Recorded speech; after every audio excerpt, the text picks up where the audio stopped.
Hello, this is Jenny-Jaymes Gunn. I am a community advocate here in Charlotte, North Carolina for LGBT women's rights with the National Organization for Women, gun sense laws with Moms and Men Action, and anything that extends equity to all.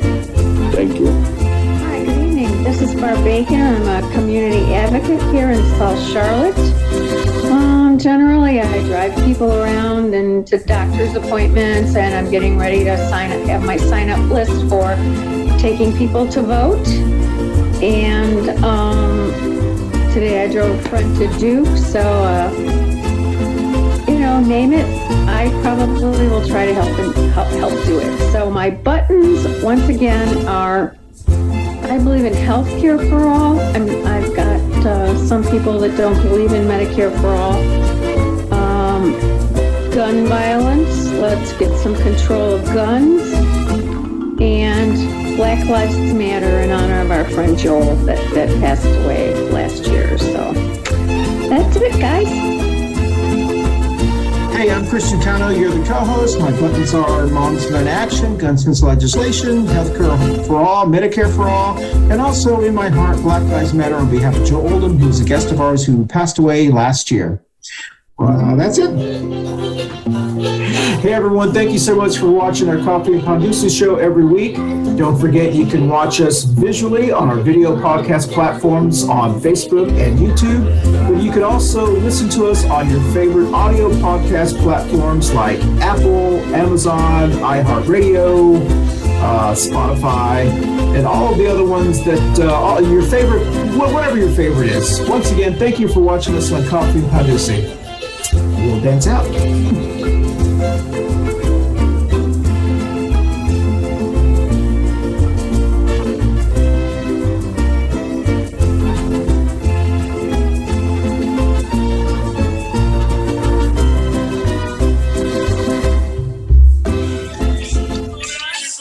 Good morning, everybody. It is our famous Grito Show.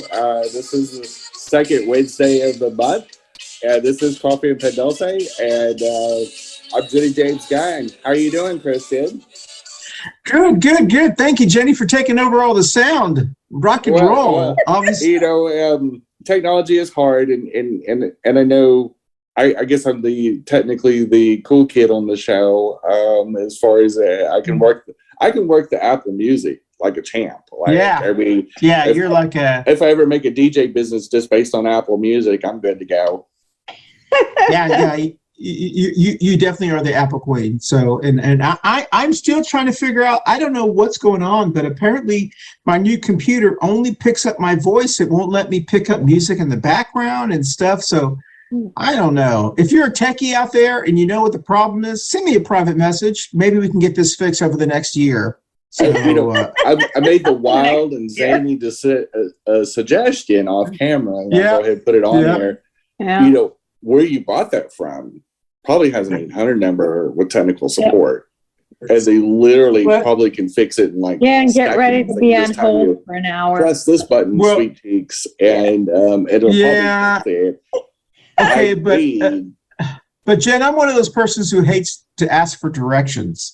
So I'm like, but probably doesn't read manuals either, Jenny. Just so you know, that's what you pay for when you buy a piece of hardware. Oh, that's true. Yep. Kind of like an extended warranty on a car or a warranty on a car. That's true. When you buy the car, you get the warranty and the technical support. Yeah. But if you don't use it, guess who the fool is?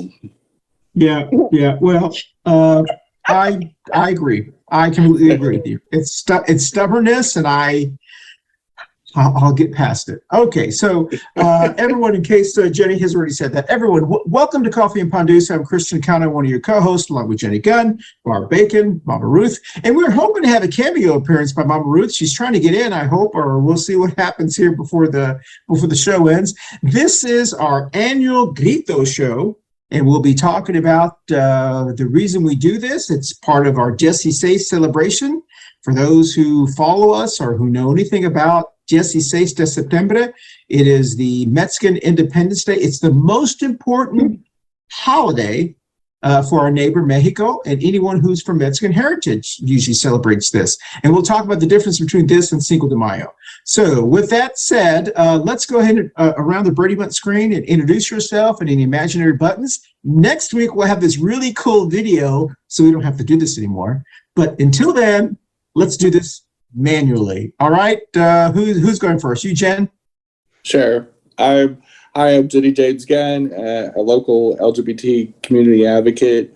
Also, I'm involved with Moms Demand Action, the National Organization for Women, Charlotte chapter, and many other orgs and political action committees, anything to uplift and extend equity to minority groups and affected groups after 400 years of colonizer abuse here in the United States. Barb? Hi, this is Barb Bacon. How's everybody doing? I'm a community advocate here in South Charlotte. I was just saying that I drove a friend to Duke today, and I'm lining up my neighbors and friends to drive them to vote shortly and remind everybody to get out the vote. Get out there and vote. I mean, it's really important this time. And my buttons are healthcare for all. Let's stop the gun violence, buy some gun sense, and Black Lives Matter for our good friend Joe Odom. Thank you. Excellent. Well, thank you so much. And I'm Christian Cano. Once again, you're the co-host. My buttons are Medicare for all, healthcare for all, Moms Demand Action, gun sense legislation, and also, as everyone else, in my heart, Black Lives Matter on behalf of Joe Oldham, who was a guest of ours and died at a very young age last year. So with that said, I want to second something that Barbara said that was very important and tack on the fact that it's still not too late to register the vote. If you have not registered, or people in your sphere of influence, friend group, close family members, whatever, have not chosen to register, see if you can bribe them and see if you can get them to register and participate in democracy. We always see struggles in the midterms, even though we may not see that this year, but really encourage people to participate in democracy, because the more we ignore it, the bigger chance it is of going away. And so that's something, it is a participation sport, and the best way to participate in democracy is to help people get informed, help people get registered, maybe swing by your local Bureau of Registration and Board of Elections and pick up some register forms and just keep them handy with you if you can, and just make it an event. Maybe even have some voting parties and stuff, and just make it fun, make it inclusive, and, make it a thing. Peer pressure always works. Good point, Jenny. I need to tell you that the reason I'm a little kind of excited tonight, as you can probably tell, is because I actually came from an event tonight that was hosted by my state representative here in North Carolina, Brandon Lofton, who we need to make sure that we get in with a resounding election. But one of the guest speakers was our Governor Rory Cooper. And he is so inspiring. And he did remind us, very similar to what you said, Jen, maybe you were there in the background, still in his speech. He said that even though this is a midterm election, really this is just like a general election. Trump is on the ballot. And so is he. And so we don't have, so if, even though sometimes in midterm elections, people don't get as excited, we have to understand here in North Carolina, our governor is on the ballot, because if we can't maintain and block the supermajority, it is going to be like Texas and West Afghanistan here in North Carolina. So we do want to make sure that we protect our governor and his ability to do rational things. And he also gave a plug for the business community. Jenny, you and I talked about this quite often. He said that a lot of the business community, the reason they're moving here is because he knows we're not the radical state. And so, and to hear it from him, I was like, hey, that's what Jenny says all the time. It gets talked about a lot in not just political circles, but business circles too, because, if you have a common sense head of state like a Biden or a Cooper or a Governor Newsom out in California that have all had very common sense, very plain spoken, because you can be pro business and still be pro humanity. Like it's not a choice. In fact, the less kooky you are and the less harmful you are, the more a large company is going to do a multi-billion-dollar gamble like Apple moving or building a huge campus there in the Triangle area of Raleigh-Durham.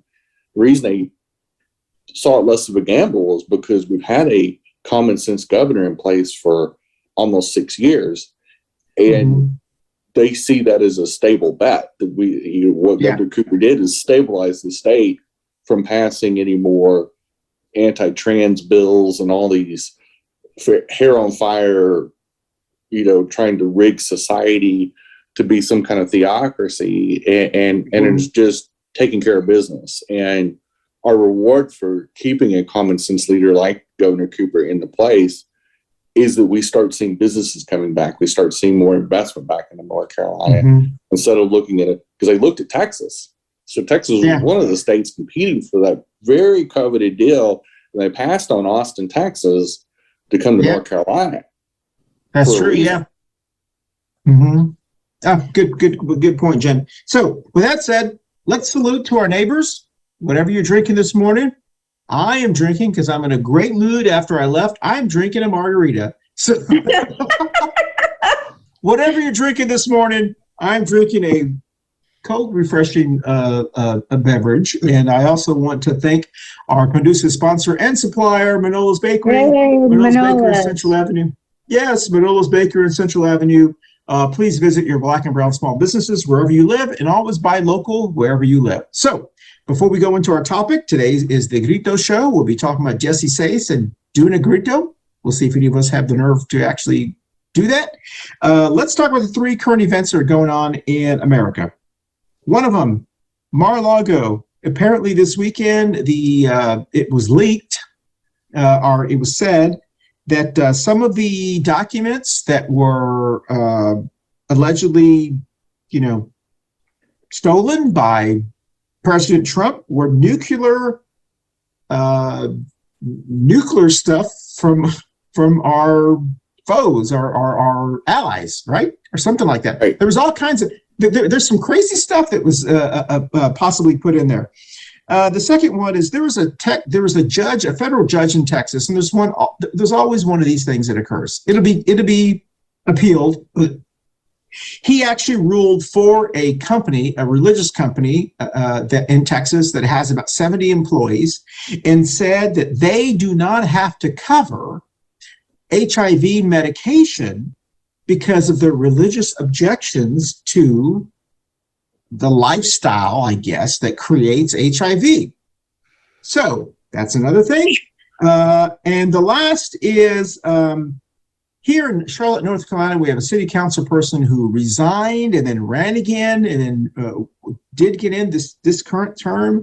And our district attorney, who's Democrat, who I actually saw tonight, his office has made a decision to open an investigation into this city council person because of the possibility that he still owns shares in a construction company that does business with Charlotte. So very interesting stuff. So who wants to comment on any of those on 30 seconds or less, as we always say? So I'll jump in real quick. So James Smudgy Mitchell, and his nickname is Smudgy, the Smudster there. State law, I believe it's a state law that requires that you divest yourself of ownership if you are going to serve on a city level or a county level, anything above 10%. So he can own up to 10% of a company that does business with the city. He's currently at, and he admits this, at 25% of this particular construction company, development company. So I guess they're having conversations about why he continued, because he's he got elected in July, and now it's September, and he's been sworn in already. Yeah. So, and he was aware of this. He'd been told. The HIV thing. So, first of all, the medication that's in dispute is actually called PrEP, and so it is a prevention. It's not quite a inoculation as far as it's not a vaccine. It is a medication that you can take, and it will prevent HIV from transmitting. Many types of people take it. It is very common amongst trans women and gay men, gay cisgendered men. That and it just keeps it from being transmitted. And it's one of the most powerful tools that we have. It's one of the reasons that HIV is down 95% compared to its height of transmission 20 years ago. And so it's just kind of stupid, but I bet you dollars to donuts, that same company has erectile dysfunction drugs on their list, and the Lord doesn't frown on that one, like Viagra and some of the other ED drugs out there. Because how about you would have bet that's on the list, that Jesus' approval of Viagra is okay, but PrEP and spreading a deadly virus, and here's a really important point, is that HIV transmission right now is the highest amongst cis women right now. One of the leading groups is cis women, and mostly women of color. And so, because you can get HIV from more than just sex, so it's a blood-borne disease that if you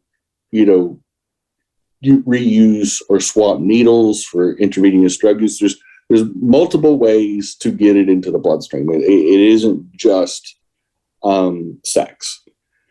So it's really, really stupid. So they're hurting all their employees. And it's also in the continent of Africa, there's more people that are straight in Africa that have HIV or live with HIV than actually in the United States. So some fascinating points.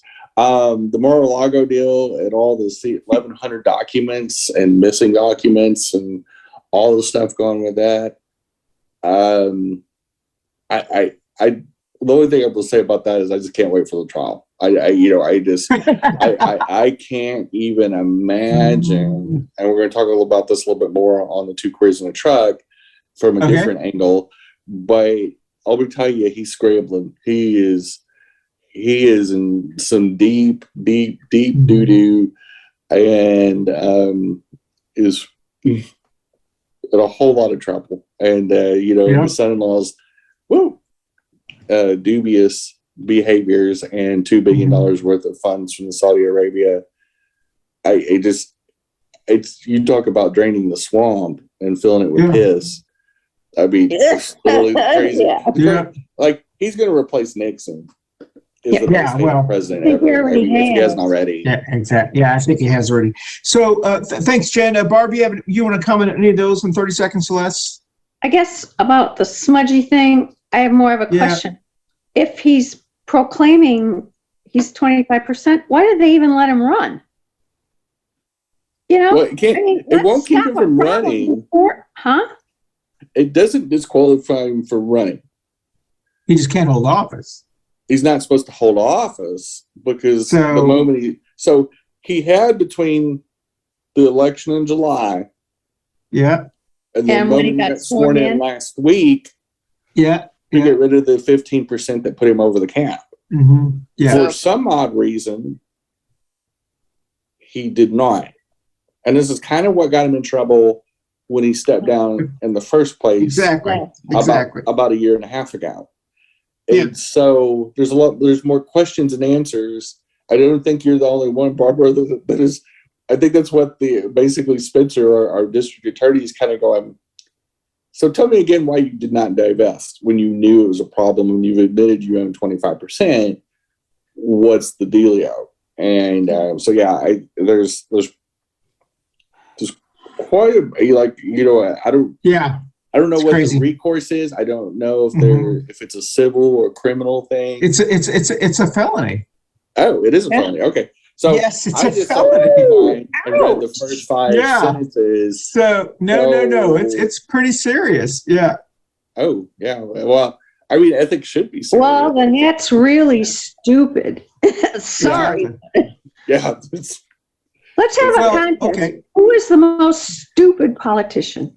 Let's have that as a show one time. Yeah. Let's do that. So Anyway, that's okay. a good point. Smudgy. We're done with Smudgy. Okay, so Okay. The Texas HIV ruling or Mar-a-Lago? I guess with the way things are going, anything that they don't like, they're going to try to ban it. So let's just let somebody protest it and see what happens. Every day I turn on the news and go, now what?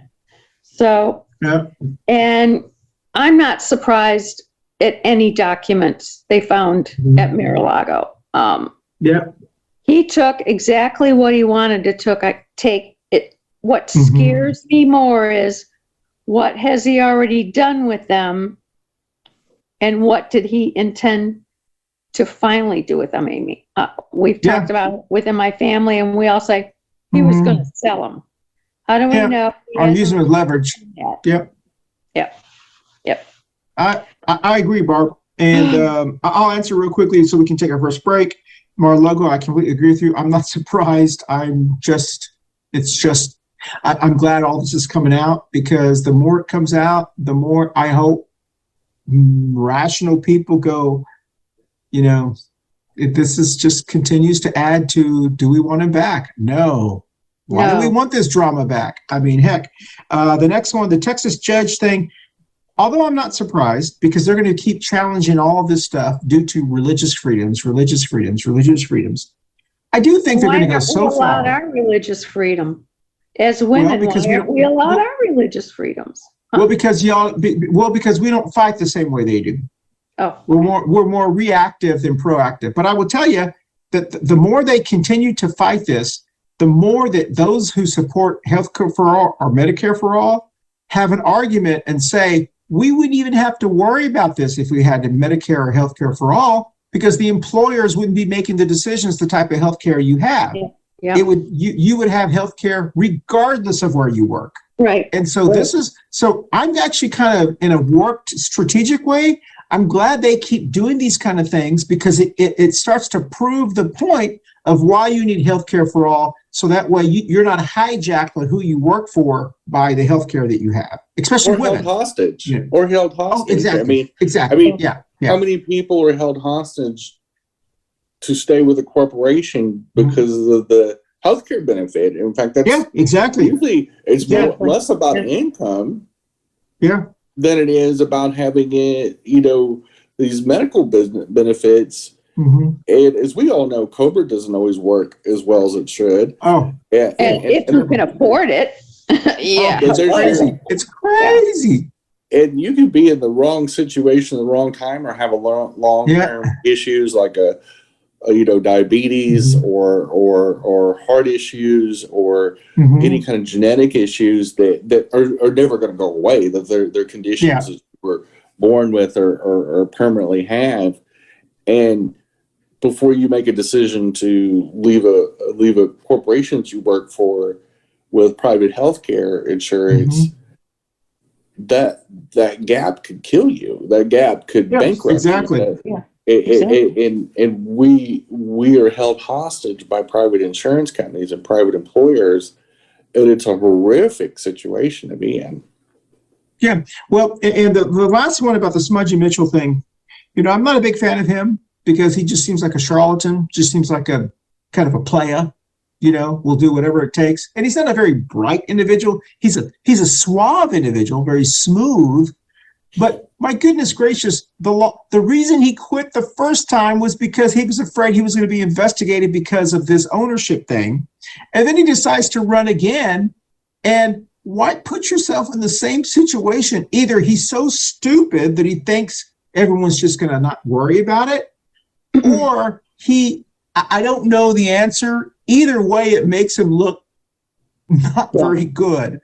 And it's just so frustrating that, you have to like walk someone by their hand and say, okay, we told you if you get elected, you can't own 10%. And so the news has been asking him about it, and he's been avoiding him.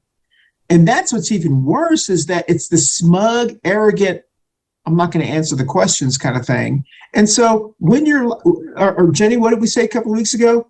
Everyone doesn't mind you. Don't be a dick. And Right. so once you become like a dick, it's like, all right, time to get rid of you.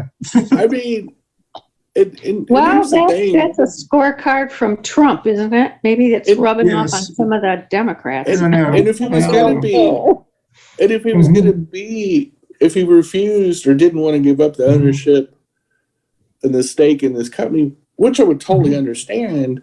Sure. The why run? Because Larkin finished a close 5th behind him. Yeah, Larkin could have got in. Not run, Larkin, Eggleston, that had served in District 1 and wanted to run it, Larkin, would be sitting there right now.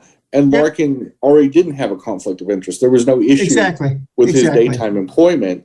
Yeah. You know, so there was. We already had somebody that was capable and was pretty good on the issues, and everybody seemed to like. And you know, why ruin it for somebody else? Because you are so arrogant, so stupid that and greedy that you want your cake and eat it too. Well, I hope it gets prosecuted. Well, and I hope it gets removed from office. Well, I mean, at least I'm glad they're investigating him. So that's very good news. So with that point, let's go ahead and take our first break on Coffee and Pan Dulce. We'll be right back on Coffee and Pan Dulce right after this promotion. Hey, Christian, I'm going to say goodnight. I got to go take a Benadryl and go to bed. My head is pounding. That's going to come out. That's going to come out in the commercial. All right, I'll have to edit that. No, that's fine. We'll edit it out. Okay. Thank you for editing it out. Yeah. All right. Good night, Barbara. See you guys. All right. Hey, I'm Christian Cano. I wanted to thank you so much for watching our Coffee and Pan Dulce shows. I also want to thank you so much for watching us on our video podcast, which is on Facebook and YouTube, but also for listening to us on our audio podcast shows on your favorite audio podcast platform, like Apple, Spotify, Google, Amazon, Deezer, Podcast Addict, Podcast Chaser, and many more. Once again, thanks for watching us and listening to us on Coffee and Pan Dulce. Bye, y'all. We'll be right back. Coffee and Pan Dulce. We'll see how we do this. I may leave it. It'd be funny. All right. Well, welcome back to Coffee and Pan Dulce. She's not leaving. She's not leaving. Okay. All right. So let's talk about our topic, the Grito Show. So this is our Grito Show. And the reason we do the Grito Show is because there is a holiday called 16 de September.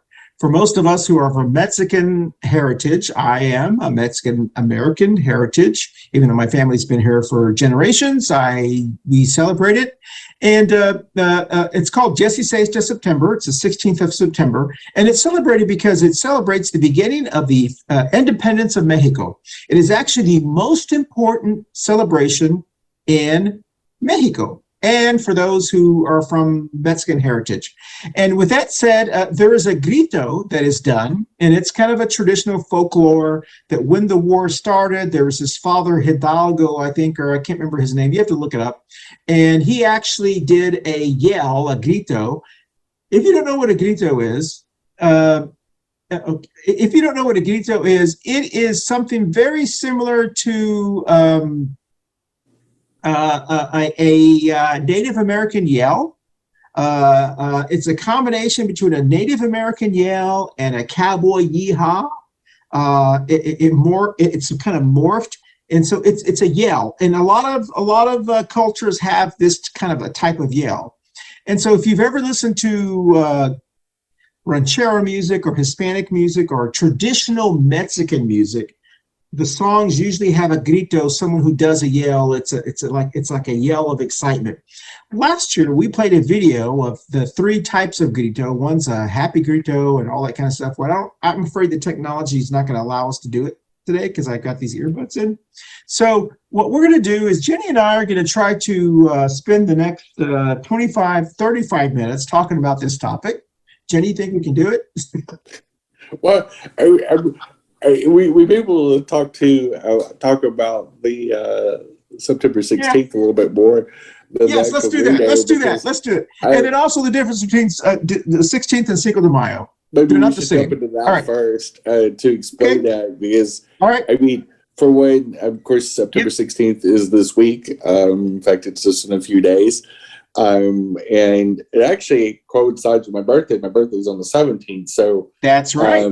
There's actually a lot of international holidays and big things. I believe Rosh Hashanah in the Jewish faith is also usually in September.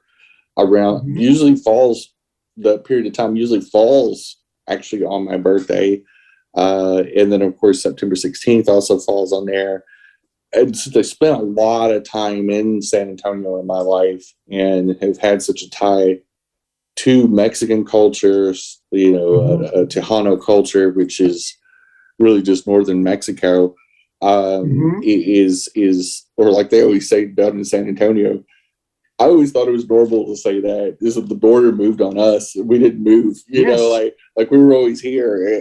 And I heard that growing up, and I heard that all the time.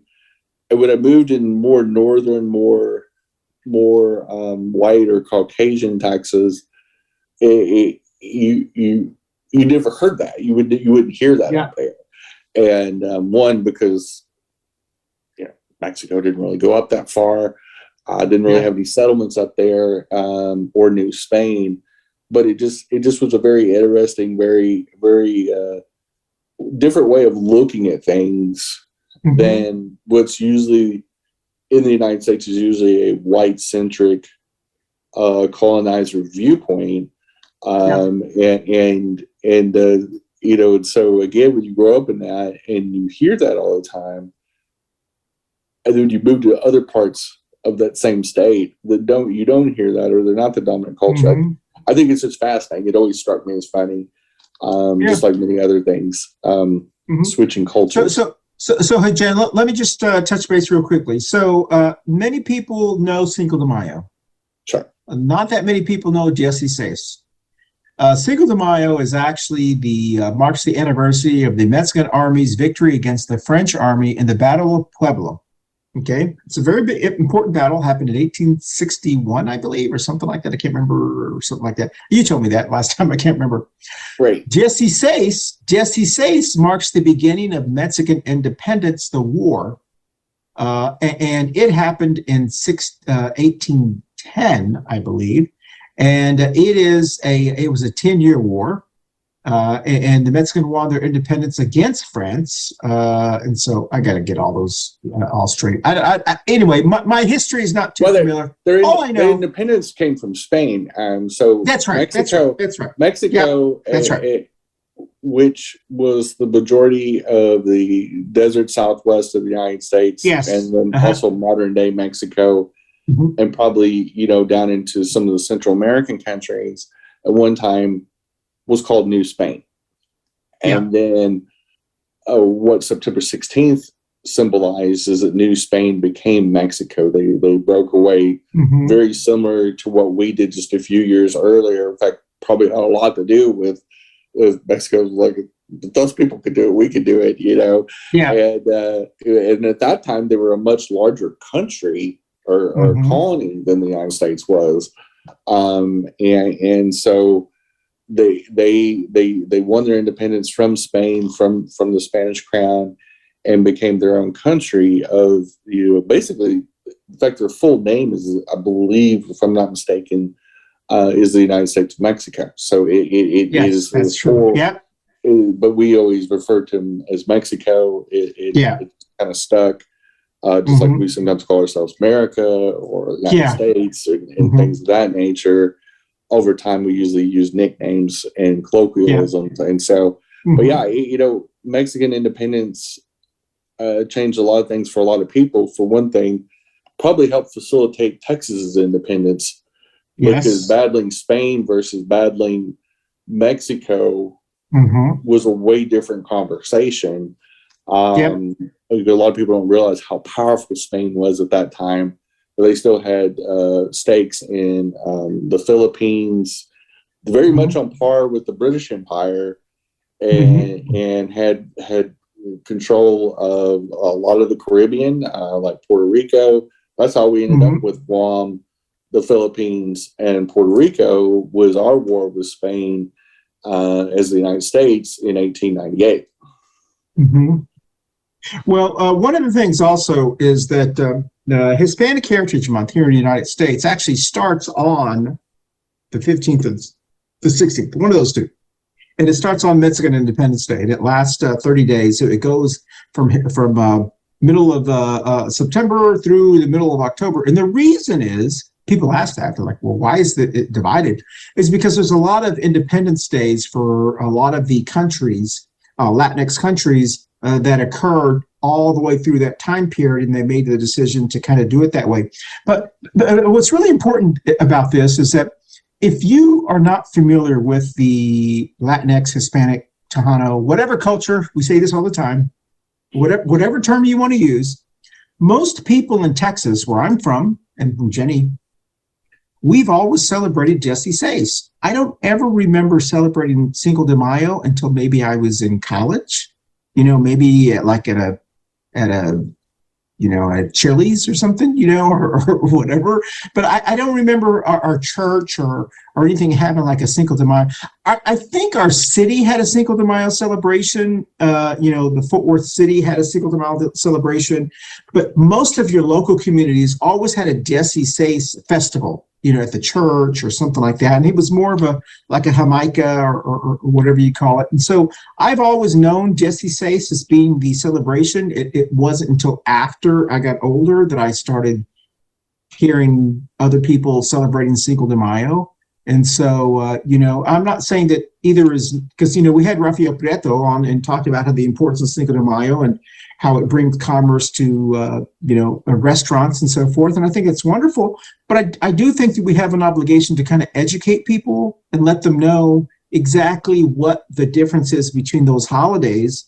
And so, that's the reason that we've decided to continue to celebrate this and do the Grito, because the Grito is specifically connected to Jesse Sace, because on the morning of the 16th of September, the President of Mexico, one of his big honors is he will stand in the presidential, whatever it is, like the mall, like the Pope has, like that area. The president will stand in the presidential palace. He'll open the thing, and he will do a grito to start the celebration of just the Jesse Sace celebrations. And so it is something that if you are if you are watching that kind of stuff, you can actually watch them live on YouTube or whatever streaming services you have. And so that is one of the honors of the President of Mexico that he does. And before this show ends, Jenny and I don't know if Jenny's going to do it, we're going to try to do a grito. Mama Ruth was our reigning champion from last year, and she was supposed to join us again this year to see if she could, continue her reign, but it looks like she's going to lose by default here. And so, Jenny, I hope you have some music. So we'll be doing that probably in about 15 minutes of the grito. I don't know if you're willing to do it or. Go ahead. And I think a lot of times, especially in the United States, a lot of holidays and acknowledgments and things like that maybe were different 100 years ago or 150 years ago, whether it's a religious holiday or a non-religious holiday, especially in the last 50 or 60 years, have fallen to a lot of commercialization, a lot of not a lot of meaningful dialogue. It's typically more smoothed over by beer commercials and things like that, which can be good and bad. And we discussed this on the Cinco show, that in a lot of ways, it's good because a lot of mom and pop Mexican, Tex-Mex, Latin type grills really benefit from Cinco de Mayo. They do a tremendous amount of business all over the country. And it's become kind of what I call one of the party holidays, which, because it's not really an American celebration per se, it has nothing to do with anything that we fought for here in this country. it's interesting that's, such an important thing for on one hand, such an important battle for Mexico that happened, but how it became popular is just so bizarre. And it's almost like they just needed something at the beginning of May. Hey, I think Mexico did something with France, like 150 years ago. Let's publicize this one, and it's almost like they needed a placeholder in the calendar of celebrations because we've already passed Easter, and so we can't celebrate that anymore, and it's kind of semi-religious.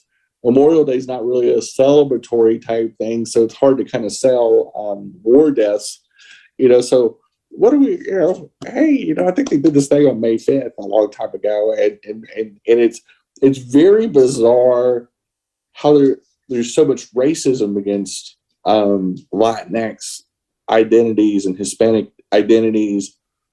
But yeah, one of our really biggest bookend party things in the entire United States every year is Cinco de Mayo. And so, do you just not feel the irony of, especially the last 6 years, when all we hear about from Republicans right now is one of their big hot issues is the southern border. Well, and that's Jenny, you make some excellent points, and this is the reason my glass is half full. My glass is half full because there is absolutely no logical reason why American citizens should not be embracing both our neighbors, Canada and Mexico. It would be so much easier for us if we embraced our neighbor in the South, the culture that they have implemented in the Southwest. My family is part of that culture. Because we already embrace them with our food, with many things. Well, look at some of the biggest cities in the United States. San Francisco, Spanish. Los Angeles, San Diego, San Antonio, about so. I mean, it's so, again, the irony of ironies.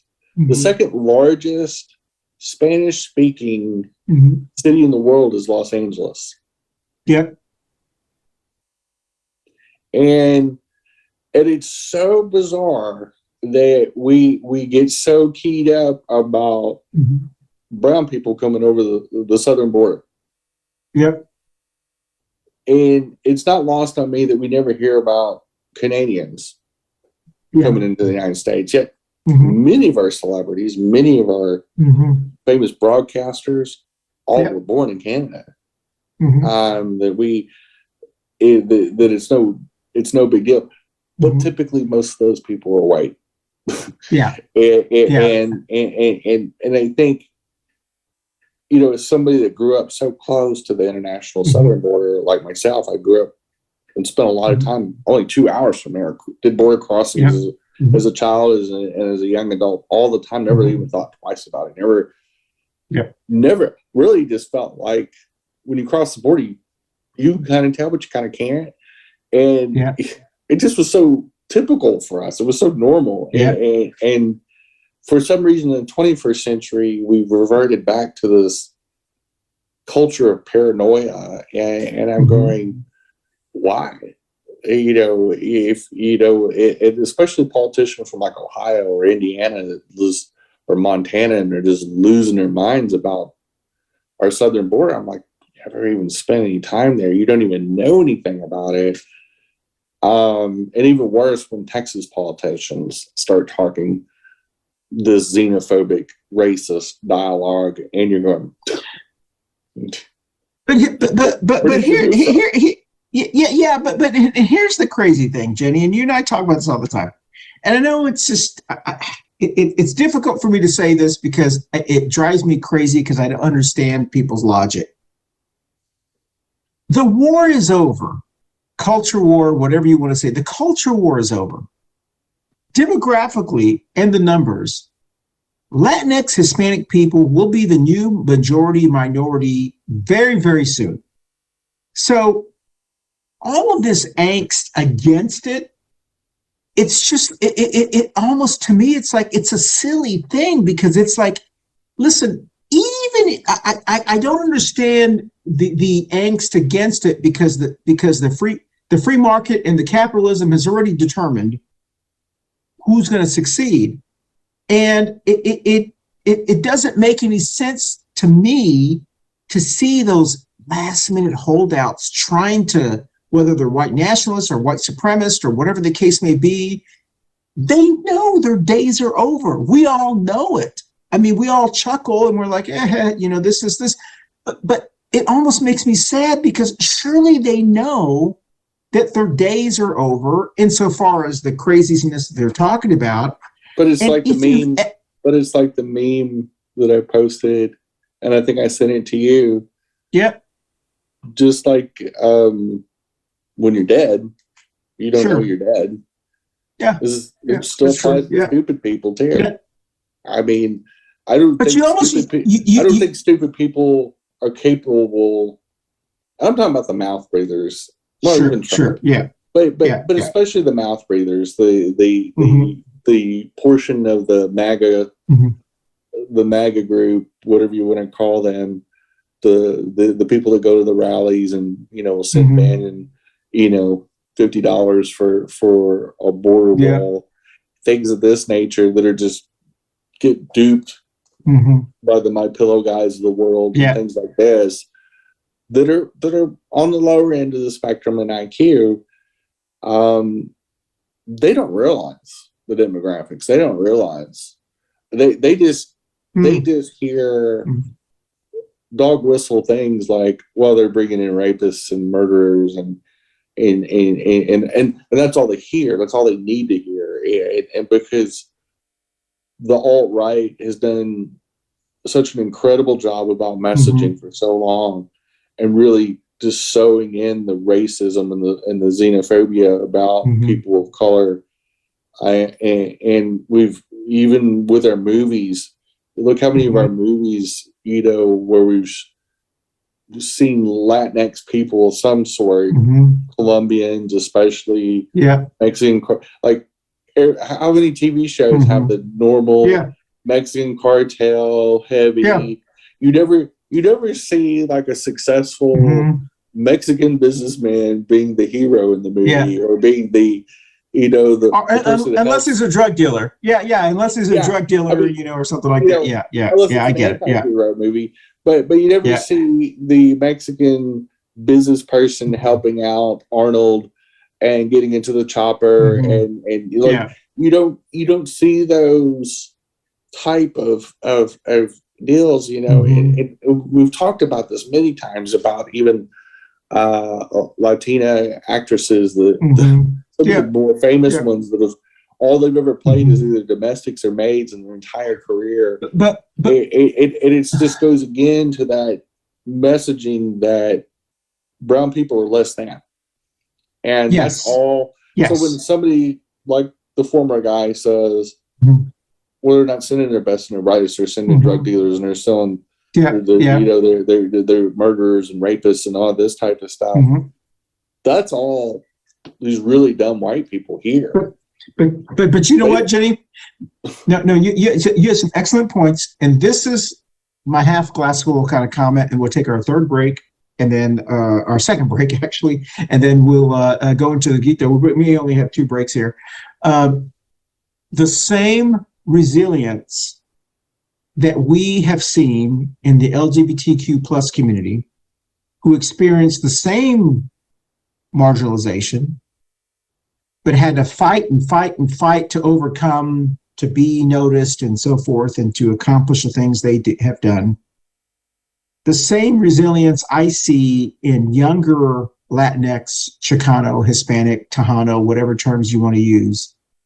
And they are accomplishing things because of this. And so I'm so proud of them, because I do believe they're going to come out stronger. They're going to stronger than me. They're going to come out a lot more. They're going to blossom so much And so I will say, as from a half glass full kind of person, I'm not worried about the future of our country because I see these young Latino, Latinx people, Chicanas, whatever term you're using, Tejanos. I see them doing so much, even though people are not giving them credit for who they are. And I think they're kind of following the same path that LGBTQ plus people have had to go through to kind of rise above it. And I do think break, that I want to say something about that, but I know we need to take a break pretty soon. Yeah. Let's take a second break, and we'll be right back on Coffee and Pan Dulce. Hi, I'm Christian Cano. Thank you so much for joining us on Coffee and Pan Dulce. And also thank you so much for watching us on Facebook and on YouTube. But also don't forget, you can actually listen to us on your favorite audio podcast platform like Apple, Spotify, Google, Amazon, Deezer, Podcast Addict, Podcast Chaser, and others. Once again, thank you so much for watching us and listening to us on Coffee and Pan Dulce. Have a great day. All right. Well, thank you. Welcome back. And Jenny, go ahead. I think especially the Latinx populations that lived in the desert Southwest, especially in California and Texas, that has a very large communities, very dominant in so many different ways. I think it really started with our generation when I think white people miscalculated. And they forced the integration or homogenation that happened to my family when they came over from Europe. Yeah. And they forced like German-speaking people in the 1920s and 30s to speak English for a lot of reasons. When they went with the English first logic with our generation, like when we went to school, I remember that. And it was a big no-no for most students in Texas to speak Spanish, like really force-fed English. Here's how it backfired. Because they did such a good job of assimilating, they beat white people at their own game. They went out and got educations. They forced them to get out of their silos. They forced them to change their pathway and not stay in those protective zones and those silos, and so they could graduate from the University of Texas and Texas A&M and Texas Tech and all the great schools of Texas, for example. And the same way happened in California. And so when they blended into the white community the way they did, what it did do is that it assimilated them that much faster. And now they're there to stay. Now they're holding office. Now they're judges. Now they're politicians. And more in those societies that have been very segregated along black and white lines. You don't see that like in San Antonio. You go to the more affluent northern parts of the city, there's no segregation at all. And white people didn't realize that the segregation they used and weaponized against one community, they forced the integration, forced the migration, and now a generation or two later, I think what through that initial, and I think also too, I think the Hispanic culture said, okay, that's what you want. Careful what you ask for. And we're just deviant enough and just tough enough and had been here so much longer. They're just like, we'll play a game. We'll win. We'll go out last year. We'll have tons of babies. We'll marry your daughters.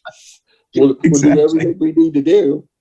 And this is that's funny. What was maybe taboo a couple generations ago, like our generation, when we were young, it was pretty awkward for white families, especially white girls, to marry into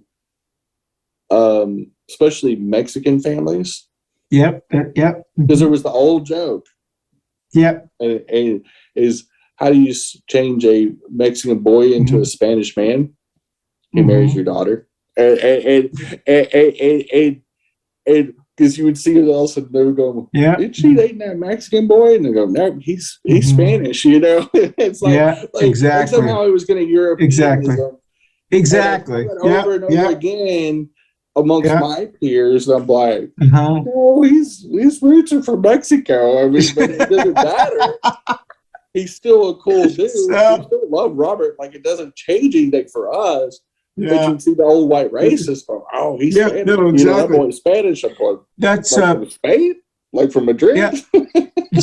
So, one of the pleasures of doing this show with you, Jenny, is that you and I know exactly what we're talking about because we grew up with all of this. Now, if you're watching this and you're watching it from Texas or New Mexico or California, you probably get it.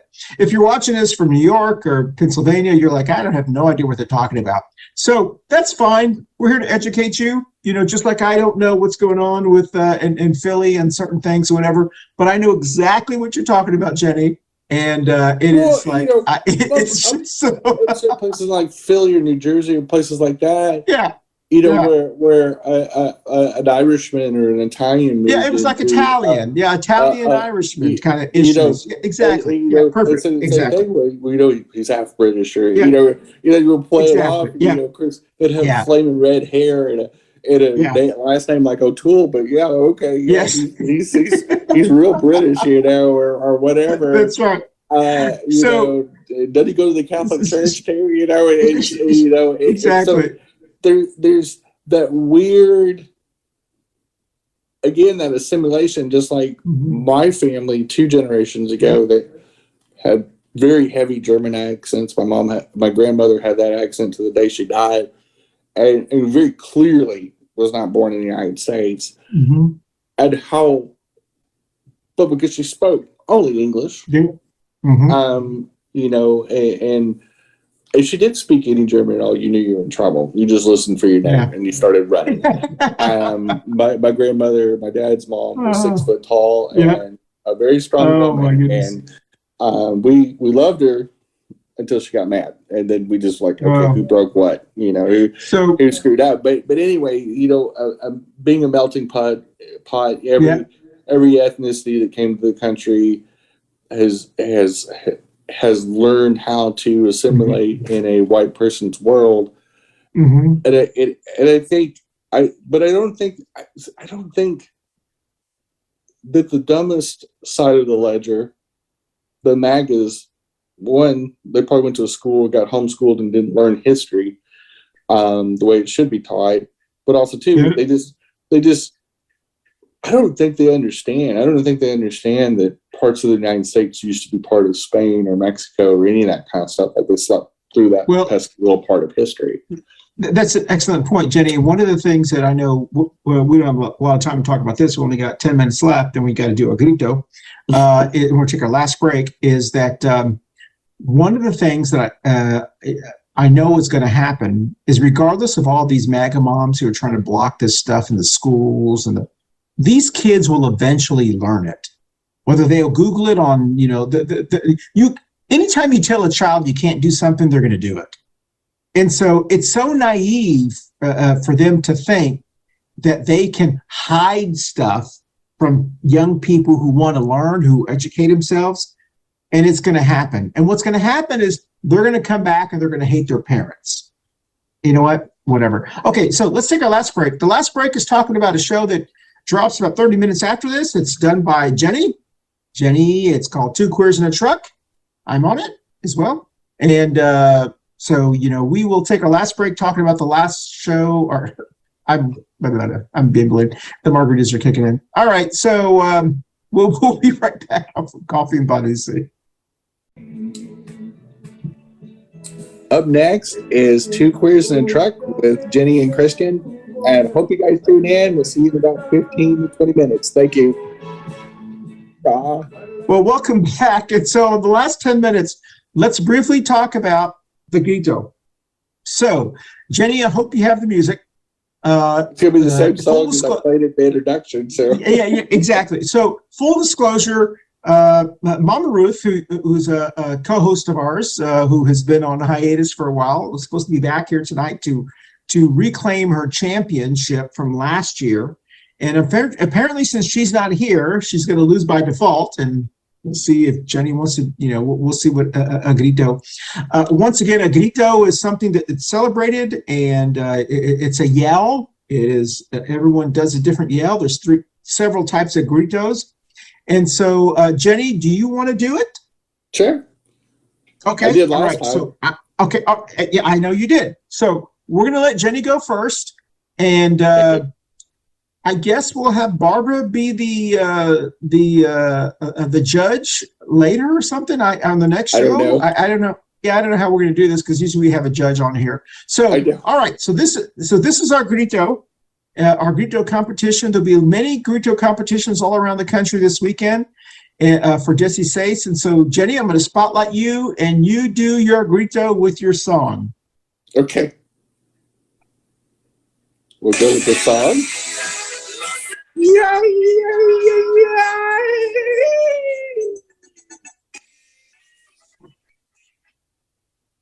Good job. That was a good one. Yes, that was a good one. I drew off a couple pitches there too. So you sure did. We're okay. See if you can do that. Okay, so I am going to put now. You can't hear my music, but we're gonna listen to yours because I need a little bit more motivation. All right, so I'm going to put my music on, which you can't hear. Yes. And then hold on, Jen. I'll tell you when to put your music on because I'm going to do my grito based on this one, but I want to hear your music. Oh, that's Selena. No, she doesn't do no darn gritos. Hold on a second. We are only supposed to go an hour. Yes, I have to edit this one. Okay, here we go. Go ahead, Jen. With me.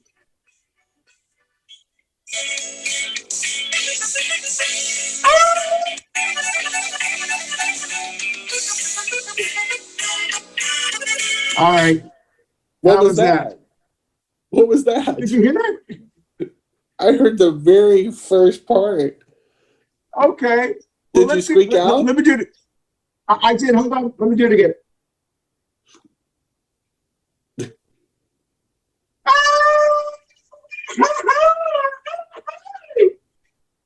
Did you get injured? I'm giving you out. I know you are.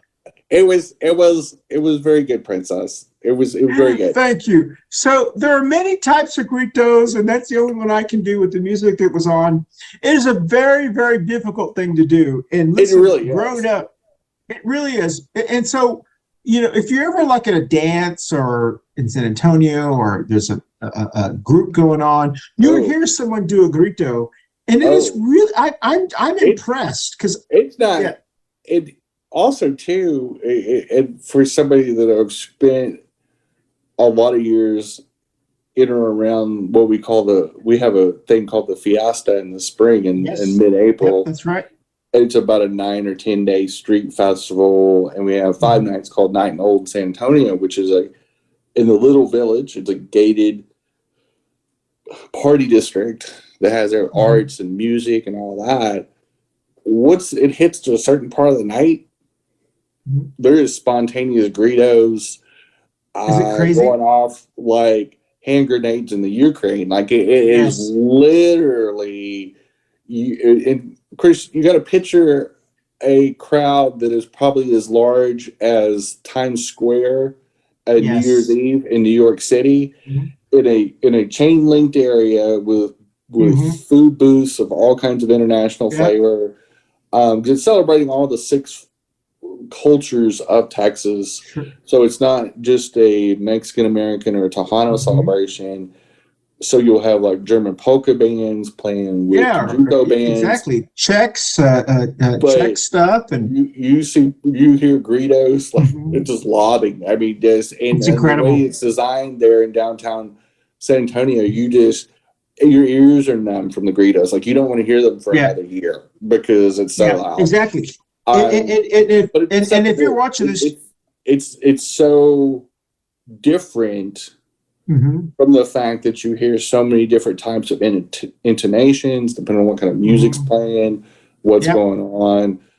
who they Exactly. are, how they're feeling, and it's as varied as the intonations of music itself. Yeah, yeah. And both, It's to me, it's equivalent to a yodel.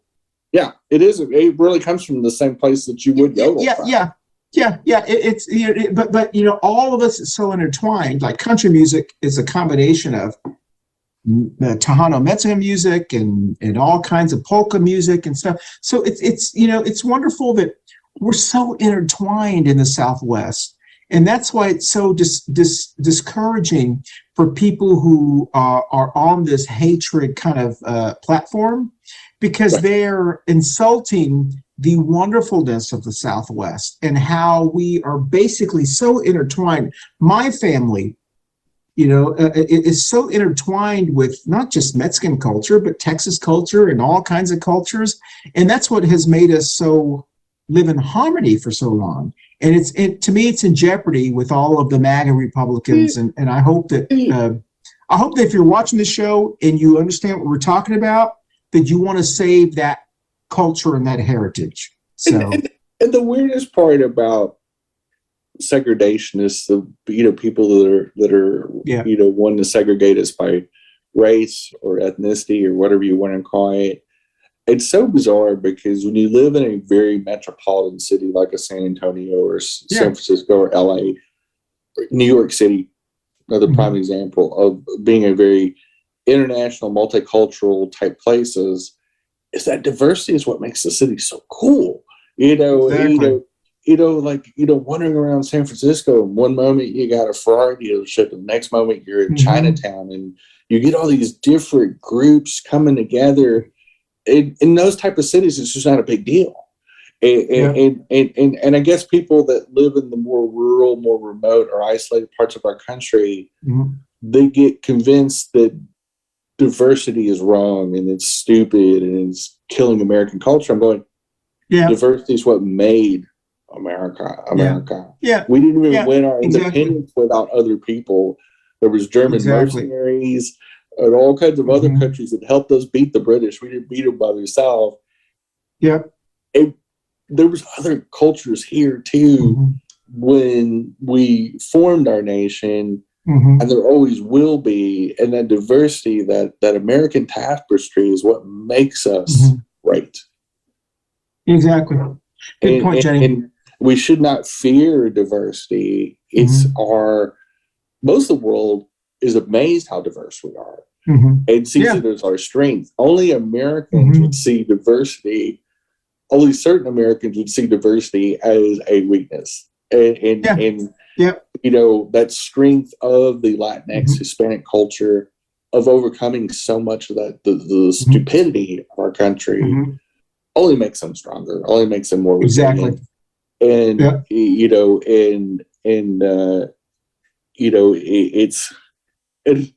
and quite frankly, it's inevitable, Exactly. It's an evolution of our culture, whether people want to admit it or not. It doesn't matter what you want. There's just certain realities, and I think that's what's so funny about it. Exactly. And with that note, Jen, excellent. Thank you for sharing that. We're going to end the show. Before we end the show, every year I talk about the how cowboy hats came about. We're going to do it real briefly. Okay, this is a sombrero. All right. Not a really good sombrero, but this is a sombrero. What happens is when more, how else to say this, when non-Mexican residents started to come to Texas, they ran into cowboys, but they were called rancheros. They were Mexican cowboys, and they used to wear sombreros, okay? And people from Tennessee and all other cultures, Czechoslovakians, Polish, Germans, all of them moved to America. And they started to morph these sombreros into smaller hats. And so you went from a typical sombrero like this, okay, to a smaller sombrero like this. Okay, a little bit smaller. This is a little bit nicer. I got two of them on this one here. That eventually turned into a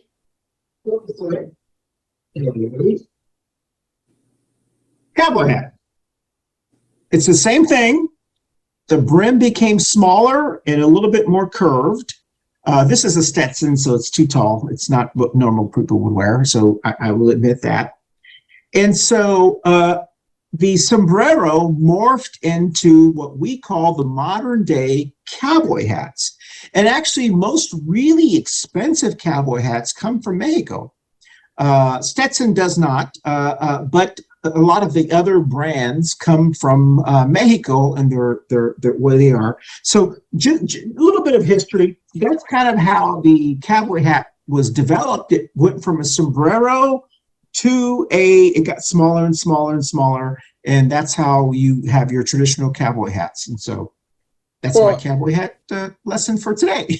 and Mexico, after its independence, and even the last days of New Spain, one of the reasons is they started recruiting European people other than British people was that as non-British people were coming into the United States, into the new country, they were struggling back east. And, because so many of the original colonizers had a lock on these eastern states. One of the techniques that, Mexico and New Spain did was offer really inexpensive land, come down here, buy some land, settle down, and sold it for next to nothing. And so you had the residents that were already there working side by side with these Europeans, these Germans, these Czechs, Alsatians, people like that.